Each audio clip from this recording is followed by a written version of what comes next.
So this is what really intrigues me and I find fascinating and beyond exciting is that I'm seeing that traditional psychotherapy is getting merged a bit with metaphysics. And I'm sure back in the day that would have been absolutely out of the question. Um, but are you finding insight, because you're trained as a psychotherapist, Yes. what was the take on the spirituality part and the metaphysical part in all of that? Well, my own personal view is that modern science is now beginning to catch up with what spirituality already knew. And I think with the likes of transpersonal, which is an empirical science, the transpersonal model, where you can test for this, that they're beginning to now see that, new neural pathways can be created in the brain through meditation and NBCT and all that kind of stuff. So we have all of these things. Science is actually showing us that this exists. And I think the problem was, as Jung put it, we've kind of forgotten that the brain is the servant of the heart and not the other way around. And after all, when we're born, when we're in our mother's wombs, the first organ to come into being is the heart and not the brain. And which we know the heart has more emotional receptors now. We've proven that, it has more cells for containing memory and stuff like this. And, there's so much out there that we're beginning to, I'm going to say, remember, right? I prefer to use the term remember than prove, because we already knew it, but because we were trying to be, intellectual, we forgot it. Let's put it that Right. way. And so we had to have a language to keep people engaged. And so I think, God, I'm really terrible because every academic in the world is going to look at me going back, right? I call them the waffly people. So, and I think sometimes that we need to stop over intellectualizing things and allow ourselves to feel. I think that should be the primary engagement with this sort of work. And I think that neuroscience and stuff is now catching up with what we've already known for thousands of years, and it can prove it. Therefore, it's becoming legitimized. You know, and I think that's been a wonderful thing, say, in the last sort of 20, 30 years, particularly since the time of Stanislav Grof in the 60s, and which I know is like 50 years ago, but 50, 60 years ago. So, but it's still an emerging thing. And like we have sharper machines now that can, MDR scans and MRI scans and things like that. We can show the brain and how it understands things. So I think that's helping an awful lot, because it can be legitimized and it's no longer considered to be pseudoscience. My biggest thing is that all I want to do is help people find the light inside themselves. And because there's a lot of darkness in the world, and particularly with our young people, they're the people that we need to help. And I think the pandemic has been so traumatizing for so many people. And we're seeing in where I work with the young people how unfocused they've been, how lost they are, and that sense of connection and those skills that we would have developed when we were younger coming together, they just don't have them.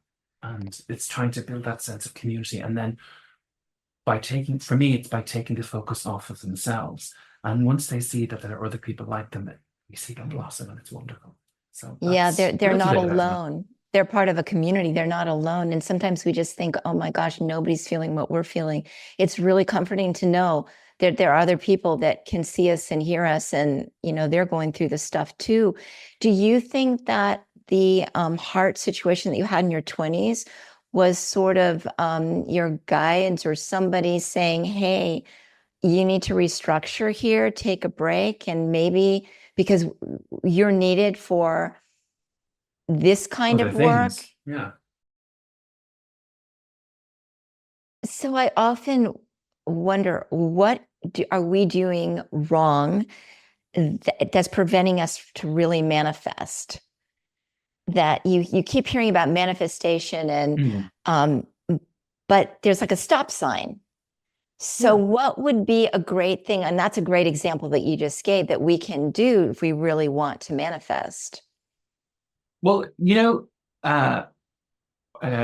Goddard talked about living in the end.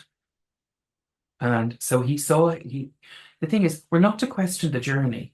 right? Because it's not up to us to figure out the journey. We just have to ask. It's a bit like, asking it is given, the Abraham Hicks stuff. It's about having that faith, but it's like truly knowing what it is that you want. And what I would say to people is, it's a bit like, is an ego desire, or is it a desire? And this is I think where the truth of the matter comes in, because if it's desire, as I tell people, is like, think about the word desire. Like, think about the etymology of that word. That word comes from diazire, of the divine, right? Word of God, okay?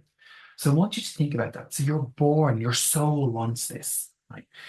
You're born with this inherent desire, where the ego wants, is like, oh, I have to be the star, I have to be this, that, and the other. But also, the ego is not our friend. The ego is there to protect us from danger, okay? So if it's a true desire, right, it will fulfill you. But if it's an ego thing, it won't. So I'm going to give you this wonderful analogy that I stole in from Lee Harris from a lecture I went to one day with him, and it's the Ferrari, right? So that there is nothing wrong with desiring things, right? There really isn't, because if you're allowing the divine to experience it through you, okay? So that's your soul mission. So if it's a pure desire, and there is a caveat to this, but I'll get to that in a minute, okay? So I want you to think about this. Say, for example, you come to me and go, Graham, I want a Ferrari. Brown, says I. What colour? Red. Great. Why? Oh, it's sexy. Okay. So if you want that car because you want the pleasure of driving a red, sexy Ferrari, because it's something you've always desired and you want it, knock yourself out. You'll save, you'll buy the Ferrari eventually, please God, and you'll drive around, and a couple of weeks, you'll be like, yeah, I've done that now. Tick the box, boom, that's gone. Right. Now, if you want that because it's an ego desire, because you want to show people in your life who've been mean to you that you've made it and you're a big thing now, you're a big time star, look at me driving around in my Ferrari, aren't I amazing? It will never fulfill you. Because what will happen is, you'll get your Ferrari, you'll drive around in it, people will not pay the blind bit of notice to you. Not a bit. Because they're too wrapped up in their own world, and you won't get an emotional hits, you won't get the endorphin rush, and you'll be completely left empty, and you'll be on to the next thing, because it's not fulfilling your soul. So that's the difference between a soul desire and then an ego want. Does that make sense? I got into crystals, Graham, and I never had a connection to crystals, but now I have, my quartz crystal with me. I have my labradorite with me when I do these interviews. They're very grounding and they speak to me. And I don't know what happened there, but do you have any idea of why crystals come into the mix when you start elevating your frequencies? And Do you know, I have actually been thinking about this quite a lot. I have a few crystals. I'll be honest, I'm not an expert, but I have been thinking about this because I went to a workshop recently with Synergy, the Crystal Skull, which opened a few doors for me. It was a very interesting experience. But I think the idea is, it's to help us stay grounded. Because think about it, where do the crystals come from? They come from the earth. And once we're exploring all these spiritual paths, we're trying to reach into the spiritual realm, which is, typically associated with the sky, the universe, and stuff like that. But it's to remind us of that connection to the earth that we have, that we are physical beings. And I think that's where the crystals come in. Oh, I'm burning, so that's obviously you're burning, and I just got chills throughout my body. And yeah. Isn't that funny how we react that way? But it happens a lot. I think that's spot on, because at night I have this quartz crystal by my bed, and sometimes I just lay it on my chest and I feel so good. It's like, maybe somebody would say a weighted blanket, the way that makes them feel. I feel really protected, and I talk to it and it talks back to me. So there's a real relationship there with crystals. It's fascinating to me. The more I get into all of this, the more doors open up, and I find it really exciting and adventurous and fun. That's because your auras is looking for it. You're sending out the signals, so you're drawing it towards you. Your brain is actively now looking for these experiences because you want to experience more of them. So you have knowledge of what it should look like. So your brain is now scanning for similar things and drawing them towards you, because that's where you're hyper focused.